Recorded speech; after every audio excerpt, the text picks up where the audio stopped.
ሰላም ኤም2ኤም አፕዋርዶች አንገፉ ባላለውኝ ለረጅም ጊዜ ኤም2ኤም አፕዋርድ በሚለው ዩቲዩብ ቻናላችን ይታወቅ ነበር። በዚህም ፌስለስ የሆኑ አነቃቂ ቪዲዮዎችን በብዛት ሳቀርብላችሁ ነበር። አሁን ግን 2018 ነው። ከሞቲቬሽን አለፍ ብለን ወደ ዲሲፕሊን በመግባት ብዙ የፋይናንሻል አድቫይሶች እንደዚሁም ደግሞ የስራ ሐሳቦች በተጨማሪም ደግሞ ከካምፓኒያችን ጋር አብረን የምንሰራበትን መንገድ ለማመቻቸት ተመልሼ መጥቻለሁ። ስለዚህ ዩቲዩብ ቻናላችን በኔ ስም ይቀጥላል። ከዚህ በኋላ ስሜ አንገፉ ነው።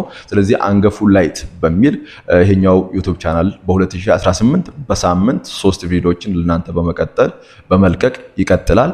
ስለዚህ በዚህ መልክ ከዚህ በኋላ እንገናኛለን። ኤም2ኤም አፕዋርድ ቲክቶክ አካውንታችንም ወደ አንገፉ ተቀይሯል። ስለዚህ እንደ በፊቱ አይነት ቪዲዮዎችም ይለቀቁላችኋል። ከዛ ደስተኛ የምትሆኑ ሰዎች በዛም ልታገኙ ትችላላችሁ፣ ወይ ሌላ ዩቲዩብ ቻናል ስም እንሰጠዋለን፣ በዛም ልታገኙን ትችላላችሁ ማለት ነው። ስለዚህ የዛሬ ቪዲዮ ይህንን ይመስላል። ይህንን ላሳውቃችሁ ነው የመጣሁት። እስከዛው ድረስ ሰብስክራይብ፣ ላይክ እንደዚሁም ደግሞ ሼር በማድረግ እንድትጠብቁኝ አበረታታችኋለሁ።